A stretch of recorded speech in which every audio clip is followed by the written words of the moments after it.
Welcome back to the Project Podcast on Spotify and YouTube. I'm your host, Connor Lewis. And if you know me, you know I'm a Dallas Mavericks fan, and today it's not a great day for me. Now, originally, I was going to make this episode last night, but by the time I got off the phone with all of my friends, it was around 2 a.m. So I decided I'm going to go to bed, I'm going to sleep on it. So this is the first thing I'm doing. I woke up, I changed into some actual clothes. I'm still, I'm wearing sweats, but I wore my Luka jersey. I got a coffee right now. And this is the first thing I'm doing. This is the first thing I'm doing right now.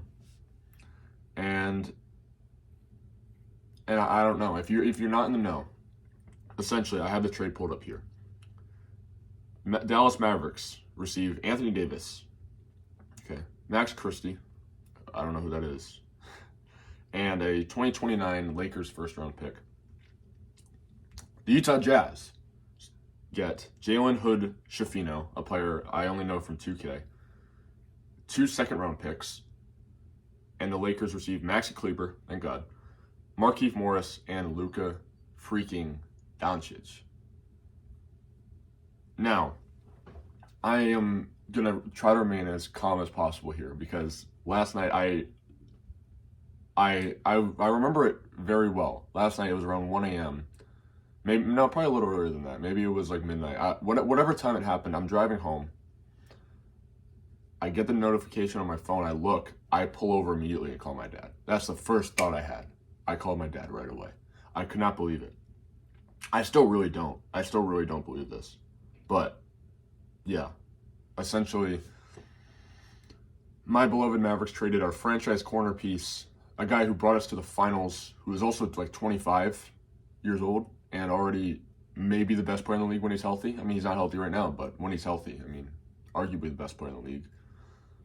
And we trade him for a over 30-year-old big man who has kind of a knack for getting injured and not playing extremely well in the playoffs as of recently. He has in the past, but not recently. This season, Anthony Davis has played 42 games. That's most of the Lakers games. So, I can't be too mad about that. But if he's not up to snuff, I think you're going to get some huge backlash from the fans. I think GM Nico Collins, I think that's the name, Nico Collins, he's going to be he's taking a big risk here. Essentially his reasoning, because, I'm learning a lot of new information all at once here. Essentially his reasoning is defense wins championships. Bringing Anthony Davis to town will instinctively allow us to win right now. Do I agree with that? Not necessarily, because, again, you're trading away one of the best offensive basketball minds ever. Luka is an incredible offensive talent. He's improved as a defender. And trading for Anthony Davis, who is now 31, going on 32 in about 2 months. Or no, not even, about a month, actually. Yeah, a little over a month. He's going to be 32, which is never good. You should never really want to trade up in age. Usually you try not to. To a conference rival, a team that the Mavericks have had a long history with, going back to the 80s when we had like Mark Aguirre and Rolando Blackman and Brad Davis, to all the way to the 2010s when we had Dirk and Kidd and Jason Terry. And I'm still trying to wrap my head around it because, as a basketball fan, listen, a little bit of background. I've been a NBA fan since around 2017, 2018, give or take. And I remember Luka's rookie year and becoming a fan like it was yesterday. And how I knew he was going to be a real star was it had to be 2018. It was very early in the season. I think it was in October, November. Luka hits a buzzer beater shot against Portland. It was like a corner deep 2. He shoots it like a super high arcing shot, goes in and sends it to overtime. I think we lost in overtime that game, but when you hit a shot like that as a rookie in your 8th game, probably, you're going to put yourself on the map. And from there, everyone knew how good he was. My dad, who hasn't watched basketball in a decade before that, I showed him like a Luka game. We watched a Luka game together, and he was stunned. He couldn't believe that. He could not believe how good he was for a rookie. This is all I'm talking about, his rookie year, 2018, 2019 season. No one could believe how good he was, and he's continued to impress every year. I mean, and we're gonna get into the whys and all that, the other reasons people think that Luka got traded. But I still want to just talk about what he means to me, because as a basketball fan, as someone who loves the sport, who loves the NBA, who loves college hoops, it's a heartbreaking move. I have like multiple Luka jerseys upstairs. I have a still in box Luka action figure. I think I got it when Luka was a second year or a first year player. I have all sorts of Dallas shirts and hats and shoes. I have plenty of Luka shoes, and it's a shock to me. And listen, I want to be very clear. I'm not going to stop being a Dallas fan. I'll never switch up on my team. Dirk is one of my idols as far as basketball goes, as far as being a man goes. Dirk is someone I definitely look up to. I'll never switch up on my team, never. However, this is going to cause a lot of Dallas fans to stop being fans. And you can say, oh, they're not real fans, but you need to understand, you trade your best player that you've had in a long time. Even Dirk was saying that Luka was like as good as he was. You know, there's definitely interviews out there. You need to go look that up if you don't believe me. And do I agree? Not necessarily. Luka need to win a ring first, but now we'll never know, because I don't think Luka's going to come back. That's the thing. And I just don't think that he's ever going to return to Dallas. But and it's mostly because I think he's just so shocked. I think he is so surprised. I mean, all the reports are saying he was stunned. I would be too, if the team that I remain loyal to, even when there were trade rumors going around, trades me in the middle of the night. Like, I really thought I was having a nightmare. I remember last night I thought I was dreaming. I thought I was having a really bad dream. I don't even know. That's all. It just felt like a bad dream. And out of all the players to get traded, who would have really thought Luka, right? Like that was my first thought, I think. Other than after the bad dream part. My first thought was not Giannis, like not Jimmy Butler. I thought it was a mistake. I thought like maybe they actually meant to say, I don't know how, but I thought they meant to say like Jimmy Butler got traded to the Lakers or Giannis got traded to the Lakers. That would have made more sense. Or I thought we were going to make a big trade. I thought there was a little bit of talk, not a lot, but a little bit of talk that Dallas was going to make a big swing. And there was the whole Jimmy Butler rumor, and I really wasn't into it because I'm kind of out on Jimmy now. He's older. He's not as good as he was like 3 years ago. That's a whole different conversation. We're talking about Luka today. But regardless, I saw Luka, grow up basically. I mean, I watched him since he was around 19, and to the day he's 25 now. He's about to be 26, I think. Or do I have that right? I just want to make sure I don't. Yeah, he's 25, so he's about to be 26 in about a month. It's unbelievable. This month he would turn 26. I'm talking about like he died. But to me, he basically did. He's on the Lakers, so. But listen, I think it goes a little bit deeper. I mean, there was a lot of talk about his weight issues.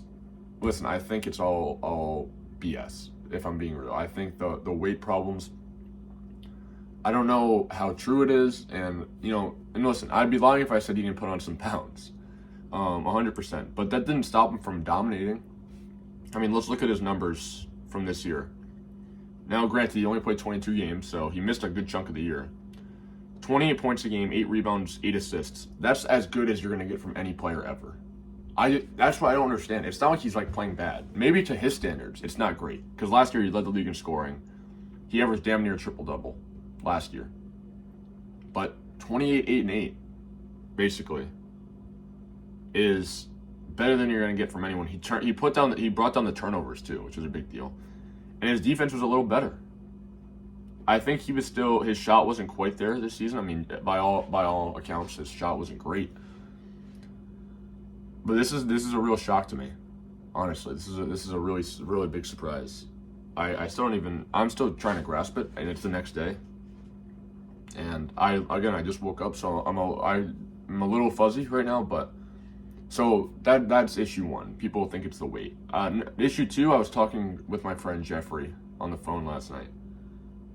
He called me as soon as it happened, I think, or maybe like 10 minutes later, 10 minutes after it happened. And I'm driving home still. And he, like, obviously he didn't even know what to say. Like, he said I'm pretty sure he said he was speechless, verbatim. But his first thought was, maybe the injury's worse than we thought. Which, I could see that. I could understand that. If it's a thing where it's, okay, the injury's not good. Like he's not going to recover from this, right? And he's gonna be like 65% of what he was before. Now, if that's the case, then I can understand trying to cash in. But with Anthony Davis, and listen, I am not opposed to Anthony Davis. I actually like him. I do. I appreciate him as a player. I think he's a great player. But trading for someone who's going to be 32 relatively soon, who doesn't have the best history with injuries, and you need to win a chip now. You need to win a championship as soon as possible because he's going to get older, Kyrie's going to get older, and Klay's going to get older. That's your three guys. This isn't 2016 anymore. It's not. It's you need to win now, and if you don't, this is a huge flop. And I don't know. This seems like a huge mistake. Even still, this seems very strange to me. But I don't know. This seems like a huge mistake. So the injury thing is interesting. I could totally see that. I really could. I could see the whole thing being like, okay, well, listen, we know he's not going to be the same. And maybe it kind of ties into the health, or the weight thing, where it's sort of like, how do I put this? It's sort of like, okay, well, he's gaining weight, and he doesn't want to lose any weight. And he's injured, and he's not going to be the same, so we might as well get rid of him. But I don't know. I guess they're trying to win now. I guess they are. And if we win, and I'm saying this as a fan, I want to win. If we can win a championship with Kyrie and Anthony Davis, I'll be the happiest guy alive. But I'm thinking about it like Luka and LeBron are on the same team now. And I'm not saying that as a right now thing, because I don't think they're going to win with LeBron and Luka. No, I don't think so. I'd be very surprised. What I do think is that this sets them up for the next 10 years. In 10 years, we're going to look back at this trade and we're going to be like, this was the dumbest move Dallas could have made. And they might win a championship too. They could. I've talked myself into it. I think they can. I still think they can. But again, we saw the finals last year. Luka was the only one who played relatively good. And he didn't play great. He played below his standards, but he played good enough. And that finals wasn't his fault. I'm not saying it was. Boston just had a much better team, and Luka carried a team that didn't deserve to be there. We shouldn't have been there, if we're being real. I watched the team all year, and you can't tell me otherwise. We should not have been there. It's ridiculous that we were there all year, that we made it to the finals, and we even took a game off Boston. Although I don't think they were trying really. We took a game off Boston, and I'm still surprised by it. But listen, anyway, regardless of all of that, Dallas could win a championship, yes, but the Lakers could win 3 over the next decade. I think with Luka in LA, and it's way easier to bring stars to LA than it is to Dallas. It's the fact. It's a fact. We've seen it time after time with Anthony Davis, LeBron, Pau Gasol. He's a star. He was at the time he was a star, not a superstar, but a star. Shaq, Kareem in '77, and then go all the way back to Wilt. Those are the biggest names in basketball. Not including Powell, those are all top 50 guys ever. All of them, if that, maybe even better, maybe top 35. It depends how high you are in Anthony Davis, but I think he's a top 35 player ever. So that's 5 of the top 35 players that you got to come to. That's insane. That's never been heard of. Even Boston can't do that. Boston doesn't have that pull. The Knicks don't have that pull. Nobody has that pull except the Lakers. And who knows who they're going to get next, right? It could be Giannis, right? It could be. I think not now, not right now. I don't think that there's no way they'd have to trade LeBron. And it's not going to happen. Or I don't know what free agency looks like. I haven't even thought about free agency. because, again, I'm just trying to win right now. But I still, that's my whole thing. Is like, I think this is a bad move. And we're gonna look back and be like, this is one of the biggest robberies ever.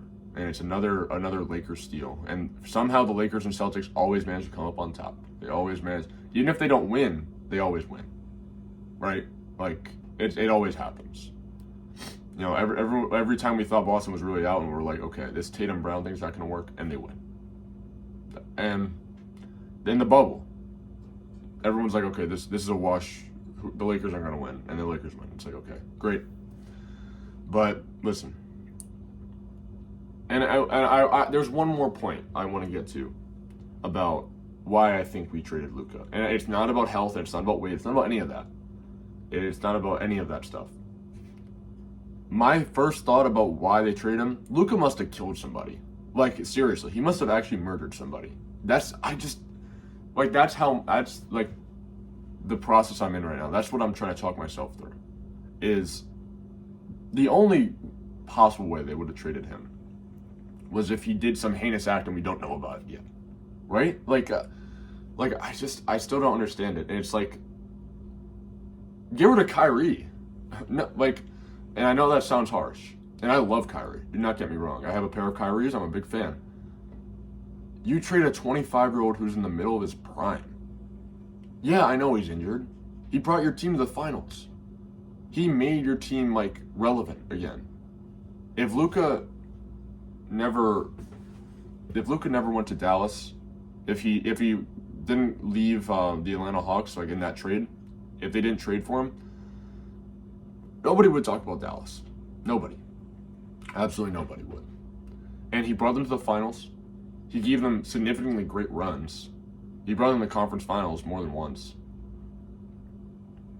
And he put up MVP caliber years for like 3 or 4 years. And he's 25.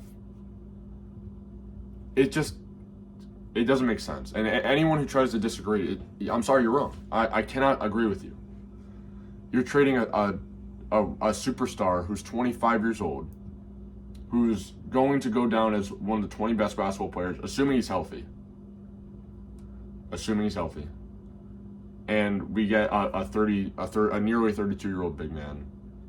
And we need to win now because this is not going to last more than 3 years. I just know how basketball goes. I know how the NBA goes. Kyrie and Clay and Davis are all over 30. Those are arguably our 3 key guys. Clay's arguable, but he's an X factor. If he plays well, we're going to win. But if he doesn't, we're probably going to lose. You have all of them, they're over 30. This has 3 years tops on it. This little experiment that Nico Collins wants to do. This has 3 years. And I don't mean to be pessimistic, because I love my team. And I care about them more than the 49ers. I care more than any other sports team I like. But that's why I'm so hard on them, because I love my team so much. And I want us to win. I would do anything to see a championship in my lifetime. And I thought we were. I thought maybe this will be the year. Maybe we'll get healthy in the playoffs. You know, no Kyrie in the All-Star game. Fine, I don't care. Let's go. Let's play. I guess not. It's a very confusing time. And, you know, I don't care about Max Christie. First round pick's nice, but I don't really care. They're going to be good in 2029, so it means nothing to me that they got a first round pick out of it. Most likely they're going to be good. That's 4 years from now. Luka's going to be not even 30 yet, I guess. Right? Or he's going to be 30. I don't know. Well, I'm not done talking about this yet. I thought, take a trip down memory lane. I have my 5 most iconic Luka Doncic moments in no particular order. I have my 5 favorite moments of his because, again, I'm a fan of his at the end of the day. And it's gonna be weird not rooting for him because I can't root for him.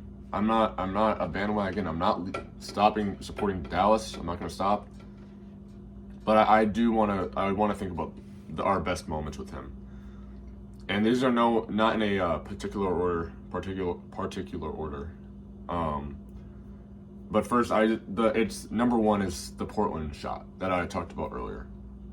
Why is that important? It wasn't a game winner. We didn't win the game. It was a regular season game, the start of the year. it wasn't about any of that. It was about Luka showed us that, hey, I'm legit. I'm a rookie and I'm doing this stuff. I'm taking the bull by the horns and I'm ready to throw down. Let's go. Let's play. And he should have been an all-star that year, 100%. If you look at his numbers, I have them pulled up here. This is a rookie, by the way. 21 points a game, 8 rebounds, 6 assists. Efficiency not great, but he made Dallas he improved Dallas by almost 10 wins. That doesn't happen as a rookie. Usually, you got to be pretty good to really improve your team like that. Where we were talking about well, he should have been an all-star, and I still think he should have. He won Rookie of the Year. Those stats are great for anyone. Those are pretty great stats but especially for a rookie. I don't know any rookie except maybe LeBron that put up stats like that, to be honest. We got next up. Again, these are not in a particular order. I think this is 2021. This is when we had Porzingis and Brunson, and Luka hitting that game-winning shot over Boston. Holy crap. I remember this game. I really remember this. This was a great moment because I live in New England. So getting the smallest thing over a Boston team is the best thing in the world. If you're against Boston, you know that. You definitely know that. Everyone knows that. This was an awesome moment for me. This was great. And I remember like it was yesterday. It's a fadeaway 3 over 3 defenders. And this is years ago. This is 2021. This is a few years ago now, probably 2021, I would say. Or maybe earlier, maybe 2020 or 2019, because I might have still been in middle school, honestly. As crazy as that sounds. That's how long I've been a fan. I was in middle school when I started watching him. But that was a great moment. Again, it was just a regular season game. I think it was a February match, but still an awesome moment for sure. Next, and I'm only counting games I saw live, by the way, games that I watched, or that I was I was there for. I remember it. Next is the bubble shot over the Clippers. Doncic step back for 3, bang, bang. Yeah, that. If you don't know, it's the most hype moment of the bubble, in my opinion. I think it was the best moment. Luka completely taking the bull by the horns. Game-winning shot against the Clippers. And I thought we had a shot. I thought we could beat them. I really did. Luka was on fire that series. He looked great. We just didn't have the team yet. And, but anyway, great shot. Luka hitting a step-back 3 over the Clippers. I think Paul George was guarding him probably. Sounds about right. But yeah, great moment. The next one is the comeback against the Knicks. I remember it. I remember like it was yesterday. The 60-point, 20 rebound, 10 assist game against the Knicks. Their big comeback. Luka hits the game-tying shot, and it's just an unbelievable game. The energy in the stadium. Anthony Davis can't do that, right? That's who we traded for. That's who we traded Luka for. And this is not that long ago that Luka was doing 60-point triple-doubles with 20 rebounds. And we trade him for Anthony Davis. And again, I'm not against Anthony Davis at all. I promise you I'm not. He can't do what Luka does. He can't. Luka has so many iconic moments, and it's weird that we talk about that because when two players are so good, it's so hard to compare them when you talk about standard basketball stuff and not those intangibles, those big moments, that leadership. Luka's a leader. He is. The teammates love him. Everyone loves him. He's a great guy, and he has those big moments that make you really believe in him. And I can't overstate that enough. That's an how do I even put this? You can't recreate that. You can't recreate a player like that. He's 6'6" guard, kind of a bigger guard, but he can do everything, especially on offense. And my last moment is the 73-point game. And I remember this game. It was against Atlanta. I remember it so well. I didn't see the whole game. I won't lie to you. I didn't see the whole game because I was coming home from work. I remember this. I was coming home from work, I believe. And this is when Luka probably had like 50-something points. And I walk into the living room and both my brothers and my dad are there. And everyone's watching. And that never happens. It needs to be very special for all the guys in the family to be watching a basketball game. Or anything, really. It needs to be pretty special. If it brings everyone together. And I could not believe my eyes. 73 points. Like, I'm sorry, Anthony Davis can't do that. Kyrie can't do that. Nobody can really do that in the league right now. I don't think there's anyone in the league that can really do that. I don't know. It's still confusing to me why we decided to do that. I don't know. You know, there's a lot of great moments from Luka. You know, I have like some lists, a list down here. But, you know, and I think, and another honorable mention here, because this was an awesome moment, and it just goes to show how many crazy, iconic moments that Luka has. In the playoffs, his game winner against Minnesota, over Gobert, which was insane. Like I like Gobert, actually, I do. I think he's not a bad player. I think he's a great defensive player, one of the best we've ever seen. And Luka hitting a step back game winner, whatever, over the reigning DPOY. Like, he does that stuff. That's what we're losing. We're not losing Luka. We're losing that. We're losing a guy that can step up in those moments. I just don't think that we have a guy that can do that. And championship teams really come down to those moments. You need to have a guy like that can step up. I'd say 95% of the time, you need to have a guy that can step up and hit a game winner. And I'm not saying Kyrie and Anthony Davis can't. They have in the past. I know. Trust me, I understand. But I'm sorry. It's still very early in the morning. I apologize. But no one can do what Luka does. And that's what we're missing out on. We're missing out on one of the strongest offensive players ever. He's ridiculously talented, ridiculously smart as a player, and he's unbelievably clutch. And there's no arguing about it. And I'm still kind of at a loss. Like, as much as I've said, I'm still kind of at a loss right now. You know, and you can tell I don't look great. I just woke up. I don't look awesome, but it's okay. But listen, we're going to take a break. And when we come back from the break, we're going to talk a little bit about the Lakers and what this means to them. Because we talked a lot about Dallas and about how they need to win, all that stuff, and we talked about Luka. But I want to talk about the Lakers. And I'm kind of biased, but we're going to talk about the Lakers when we come back. And yeah, I'll do that. Okay, we're back. After that break, you know, it took a minute to collect my thoughts, you know, and it's really happened. You know, so we're going to talk about the Lakers now.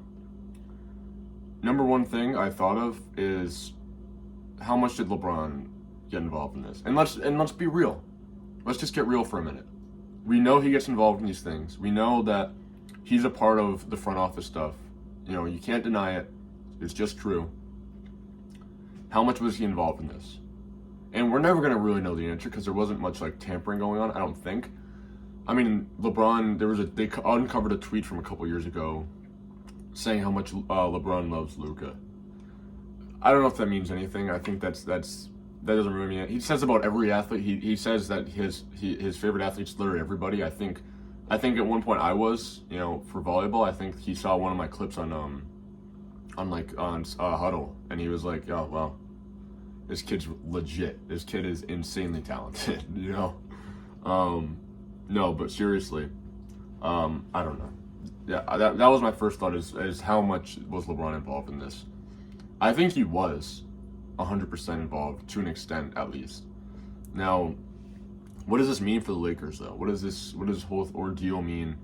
Trading Anthony Davis, a guy that you traded like a ton of picks for, you traded your whole future for. Now, obviously, a lot of those young guys didn't really pan out, so whatever. But that's still like a lot of love lost. I mean, you got a championship out of it, a championship not a lot of people receive, or not receive, but not a lot of people like agree with, not a lot of people like accept, I guess is the word I would use. It's definitely weird. It's weird, and not too long ago, I saw a tweet from Anthony Davis, or maybe it was just an Instagram post, whatever, where he said he wants to win another championship with LA. He'd love to. He was talking about how much it would mean to the city, how much it would mean to have a real championship parade. Because if you remember, the 2020 Lakers did not have a parade because of coronavirus. Excuse me. But yeah, it's crazy that this is real. This is really, really real life. And I don't like the Lakers. I want to restate that. But what does this mean for their future? It means a hell of a lot. Let me start with this. I saw a post on Instagram during the break from Sports Riot, a satirical sports news page, very similar to the Onion, basically, if you're aware of that. And their newest post was breaking news, script leak, Lakers versus Celtics every year until LeBron dies, which is very funny, by the way. That's hilarious. And it's kind of true, because it could be a Lakers Celtics finals. Unfortunately, it really could be a Lakers Celtics finals this year, which would make me very sad. But it could happen, and I think it will happen at some point. I don't know about this year, but I think Lakers Celtics finals is imminent, just based on how good both teams are now, at least. Because the Lakers are fine. You know, they're fifth in the West, but you know, some of those wins, it's like, who cares? Are they really going to compete? I don't know. Maybe now. Nobody saw this coming. But the Lakers are set for like the next 10 years. Like, they're going to be like Luka. You could put Luka with, you know, my freshman team basketball, my freshman year basketball team, where we went 0-4 during a COVID year. We lost by 50 to Hendricken. And they'd still probably win, like, go 500. They'd probably go 41-41, probably, with Luka. Honestly, he would take that team there. It doesn't matter who you put with Luka; they'll figure it out. You know, he's one of those guys where you can just trust him. You know, every generation of basketball, every like decade, there's like usually like 3 to 6 guys that you put them on a team, they're going to be pretty good no matter what. Like, they're going to be okay. I think like this generation is Jokic, it's Giannis, it's Luka, and then maybe you can throw Shea in there if you want. And I mean, I would like to say Tatum, but Tatum's always put with a great team, so I'm not going to say Tatum because I don't care. But yeah, another superstar for LeBron to play with. Wow, really shocking. I would have never thought it was going to be Luka. I would have thought it was going to be Giannis or maybe Jimmy Butler. But you know, this is interesting. You know. There's a lot of expectations on the Lakers too, though. I want to be very clear about that, at least for this year. I mean, this is a very important year because this could be the year we see LeBron finally retire. Now, I'm not saying he's going to. We don't know. Anyone who claims to know is lying to you, unless they're Rich Paul or LeBron himself. I don't think his wife even knows, to be honest, because he goes back and forth all the time. I think it depends on the day. It depends on the weather, to be honest. Yeah. So if LeBron retires, he could, honestly. I think LeBron would be comfortable. LeBron would be comfortable if Luka took over the reins of the Lakers. Like, I could reasonably believe that. I could see that happening. I could see LeBron being like, okay, I'm all set. We have a guy for the next decade, maybe more.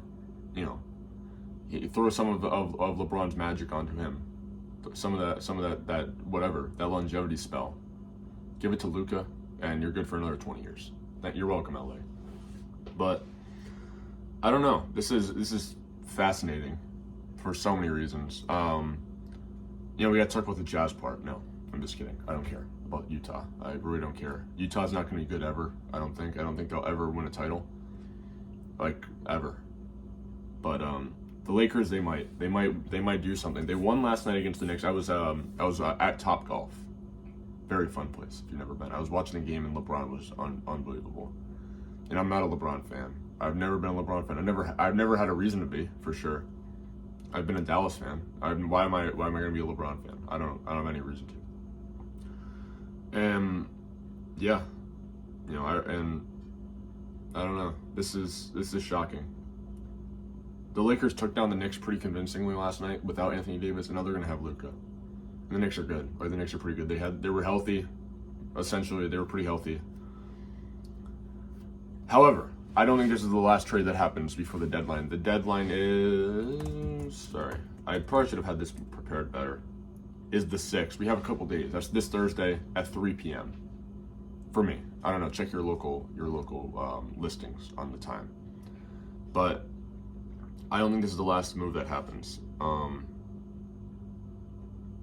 It'll be interesting to see what happens. I think if I had to predict, and the NBA is unpredictable, 100%. The NBA is completely unpredictable. I'm not going to claim to know that I know what I'm talking about, because I don't. I'm merely a fan who's really obsessed with basketball and can talk about it all day, but I'll try to keep this podcast under an hour. I think a Jimmy Butler trade's imminent. I don't know. The only reasonable place I could see is Phoenix, to be honest. It's a swap with Beal, and Beal's not even good anymore. So it would be a nothing trade, to be honest. Phoenix isn't good. Durant doesn't care. Booker, whatever. He's gonna request a trade probably. They always do. You know, they and I'm not saying that's necessarily a bad thing, but everyone requests a trade anyway. I'm surprised Luka didn't, but he didn't. So that's cool. I don't know. I could see the Warriors making a swing though. It's an interesting time, because we're living in a time where Tobias Harris is better than Paul George, and it's shocking. It is really shocking to me. The Warriors missed out on Paul George, and I bet they're very, very thankful about that, because I would be. I remember there's a little talk about Dallas and the Paul George thing before we got Clay, but I'm very happy we didn't do that, because what the hell? What was anyone thinking with that? The Clippers, they got away scot-free off that Paul George thing, and they're better off anyway. But let me get back on topic. I'm getting completely off topic because the NBA is insane. It's probably a little scripted. I'm sure there was something that went down where they need a ratings boost. And listen, I know I sound insane. I understand, and maybe I'm just coping. That's very possible. Think about it though. The ratings are down. They need a big swing. Why not bring like one of the most league beloved stars? He has one of the highest approval ratings of anyone in the league. Seriously. How many people do you know that really don't like Luka? Unless you're like a Suns fan, probably. I don't know. Or I don't know. Even Celtics fans like him. If Luka was on Boston, oh my God. If you thought Celtics fans were insufferable before, you guys are the league is lucky that Boston did not get Luka, because oh my God, they would never shut up forever. And I understand. I do, because we had him for what, 7 years? Yeah. 7.5 years, whatever, I guess. Yeah. Well, where'd all the time go? Right? Yeah, but to get back on track, yeah, Celtics fans would be very annoying. If they had anytime they have a good white player, usually they're really annoying. Just go back down the list. Going back to the 50s, I'm sure they were annoying in the 50s with Kuzi, to be honest. I'm sure they were saying that he was better than Wilt, probably. That sounds about right for Boston, to be honest. But yeah, anyway, the Lakers. I'm just looking at Lakers stuff right now. And they made a good trade. Their first good trade was Dorian Finney-Smith, a player who I know very well, because he played for my Mavericks at one point. Very good player. I'm pro Dorian Finney-Smith, 100%. And now, what is your lineup? I think Luka's the point guard when he comes back. He should be back soon. This is from Basketball Reference. The Mavericks remain optimistic that Luka Doncic calf will return to the lineup prior to the All-Star break, according to Mark Stein. Now, obviously, he's on the Lakers now, but that still should probably happen. He'll probably return before the All-Star break, which is just a couple weeks away. Max Kleber is going to be out, but who cares? I mean, that wasn't really much. And, yeah, so whenever Luka's healthy, it'll probably look like, what would it look like? I don't know. This is a really good question. This is where it gets interesting. I mean, Luka's your point guard. Your shooting guard is probably Reeves, I would guess. I would say Reeves. Your forward's LeBron. Your small forward's LeBron. Power forward Hachimura, and then I guess your center is Jackson Hayes. Okay. And we see the problem with the Lakers now is their big man. LeBron is 40, and he's not going to play center. Their only choices of big man are Jackson Hayes, who's good. He's good, but he's not a starting center on a championship team. He's not. Let's be real. I'd be very surprised if they win. If they make it to the conference finals with Jackson Hayes as your big man. Trey Jemison, who played 4 games this year, and I don't know anything about him. I'm not like a diehard Lakers fan. I haven't seen enough of them. Again, I watched them last night, and they looked good overall. And then Christian Koloko, who, I don't know. What? He's fine, I guess. Those aren't like starting centers for a championship team. Those 2. Or those 3, excuse me. But it's interesting. I think there's maybe another move in the Lakers. That's a shame. I think there's another move in the Lakers. I do. I don't think they can stop now. I mean, you have LeBron, who's still playing pretty well. The stats are a little deceiving. Obviously, he played really well last night, but the stats are a little deceiving because they're losing big games. There's a lot of games where they get blown out by like 20, and LeBron puts up stats, and everyone's like, oh, well, he must not be the problem. It doesn't matter. If you lose, you lose. I'm sorry. You got to keep that in mind. But listen, it'll be interesting to see what they do. I'm still trying to wrap my head around it. And by all accounts, Anthony Davis is having a better year than LeBron. I think right now Davis is better. I understand LeBron's 40, but you can't have it both ways with LeBron. I want to get this argument out there right now.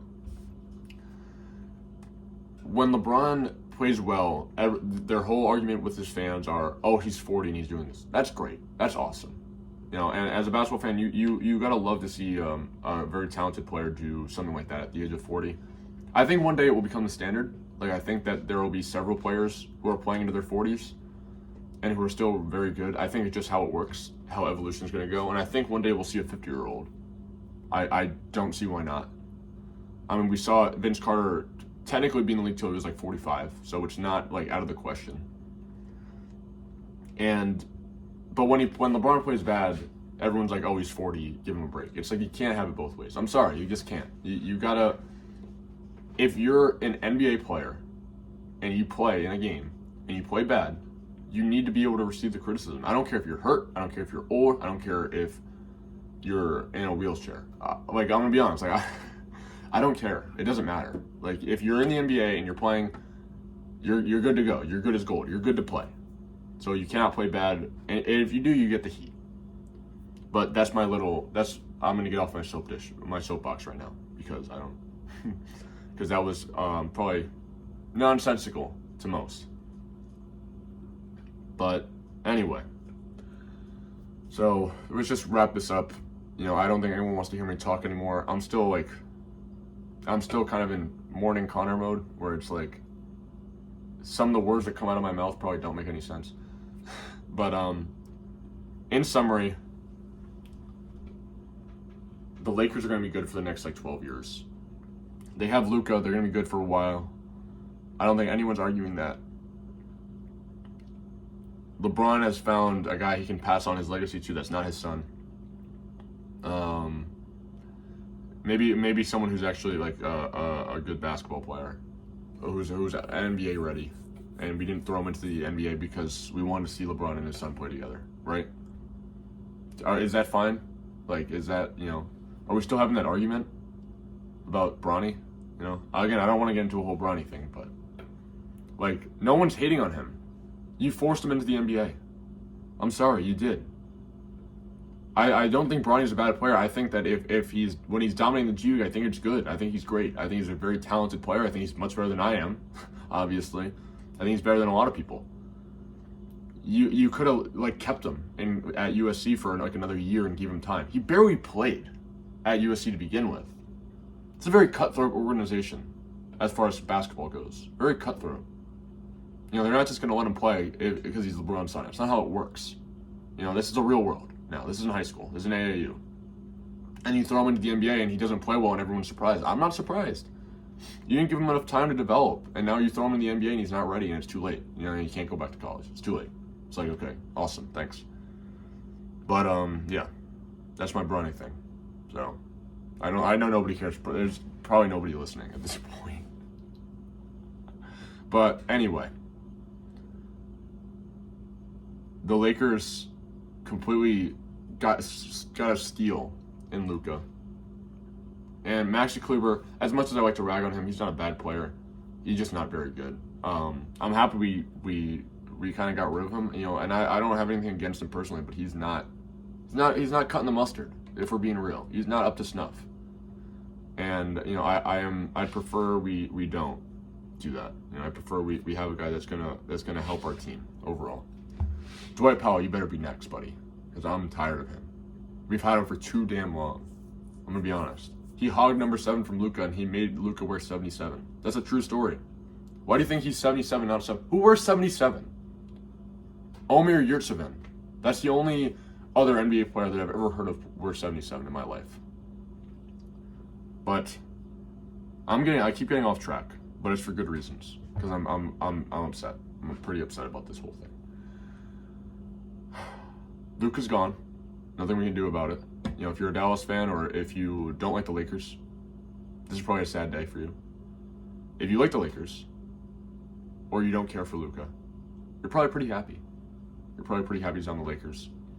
He's on a team that might treat him right, that might get him a real supporting cast that's not, you know, inconsistent in the finals or even in the regular season, you know, a real team. But I don't know. This is unbelievable. I'm just looking back. This whole argument about Luka being overweight doesn't make any sense to me. I'm looking at on Basketball Reference, which is like I'm on Basketball Reference more than I'm doing homework, I think. You know, his third most recent game before he got injured was on December 15th against Golden State, a pretty okay team, not bad. Luka Doncic stats: 45 points, 11 rebounds, 13 assists, 3 steals, 2 blocks, 70% from the field, 54% from 3, and 78% from the line. What the hell? This is the guy we got rid of? Like, he can just do that on a night. Like, and it's like, nobody talks about it. Like, nobody even, like, mentions that. And who would have thought? I remember I was watching the game, the Dallas-Minnesota game, on Christmas. That was his last game. That's going to be forever be his last game. I think that maybe has to be an iconic moment, even though he played pretty bad. It wasn't a great game. We lost to Minnesota. Luka got hurt in the second quarter, I think. I remember it. It was like, okay, this is great. There was just a weird energy in that game. You could tell Minnesota had something to prove. And now that's Luka's last game, probably ever as a Maverick. I don't see him ever coming back after. You know, if you requested a trade and then you decide to come back later when they're good, I mean, I wouldn't say he's right for it, but I would be fine with it, I guess. He's never coming back. If a team trades you suddenly and then you choose to go back there, that's on you, partner. Okay? I'm sorry. But, you know, he's not coming back, and now I have to just suffer. You know, and I'm glad I'm not in high school anymore because I already have people blowing up my phone. Even like last night when it happened, the people who were awake, the people who were up at like 7 a.m. today on a Sunday are texting me. They're like, how do you feel? And I'm like, how do you think I feel? Like, at a certain point, when it's your favorite player in the league, it stops becoming about basketball and it starts becoming a personal thing. And there's some people who just didn't even answer because I already know that they're just gonna be hateful. And it's like, you know, this was my first thought, not my first thought, but this is a comparison that I think is sort of accurate. This is as if, for my Boston friends, think about if Tatum got traded for Embiid. And I'm not saying it's the exact same thing, but I think it's comparable. If Embiid was like healthy, we'll say. Okay? Is that a fair comparison? I think it is. This is ridiculous. It's absurd. And I'm not gonna ever get over this. Unless we win like 3 championships, bro. Like, unless Luka sucks when he comes back and we dodged a bullet completely, I'm never getting over this. This is ridiculous. This is just insane. This is, like, you gotta understand. Imagine your favorite player. You, yes, you, who's listening right now. Your favorite player on your favorite team gets traded to a team that you don't like, and you get someone who is worse. You don't get better. Or I would argue we did not get better. I think maybe we remain the same. Like, we're on the same trajectory. We could win a finals, we could not. We didn't improve. This isn't like we got Giannis. Giannis is here, Anthony Davis is here. And that's not, again, not to say Davis is a bad player. Not at all. I like him. But he's got so much to prove. These are 2 guys that have not won as the number 1 option. Or have not proved they can win as the number 1 option. They haven't. Davis won his 1 single championship as the second guy. The second fiddle, if we're being real. And I think Davis had a great finals in 2020. I remember that. He played awesome. You're playing with LeBron, you're not the number 1. You're never going to be the number 1. It's just how he is. It's how it is. You have to understand that. He's never going to let you get all your glory. It's not happening. He demands his respect, as he says. Kyrie. Again, another guy that played with LeBron at one point. So maybe, I guess they have something to bond over. They both had to deal with LeBron for a couple years. They both, Kyrie won a championship with LeBron in 2016. Another series where the co-star played nearly to the same level as LeBron, but they don't get nearly enough credit for it because Kyrie played awesome. And they don't win that championship without him. They don't win without LeBron. I get it. They don't win without Kyrie either. You need to have both of them together, or they don't win. They just don't. And neither of these guys have won as the number 1 option. And Klay Thompson, throw him in there too. This is very funny. This is a team of second fiddles, of secondary guys. Not the number 1 option. It's unbelievable to me. This is crazy. This is a team full of guys that are the second option on a championship team. How will this work? I don't know. And this is not to say that Davis and Kyrie can't hold their own separately. Together, it's going to be very interesting to see what happens. I mean, I want this team to do well. I'm excited to see how they play. Like, I'm going to be watching very closely. I was watching closely already. I'm going to be watching even closer because I'm going to be analyzing everything. I'm probably going to be on this podcast more often, just talking about the Mavericks. Not every episode, but there's going to be a segment, probably 10 to 20 minutes, almost anytime there's a game on, because I'm not paying Adam Silver to watch basketball. Get out of town. Get the hell out of here. But that's it. That's what I got for you today. Not like a guest today, but hopefully next time we'll have something a little more interesting. One of my upcoming podcasts that I have in mind is with a good friend of mine who is a health nut. I'm not going to name him because I don't want to spoil it. But it'll be a little more than just talking. It'll be some physical stuff, so it'll be interesting. It'll be a different type of podcast. But thank you all for listening. I have been your host, Connor Lewis, signing off.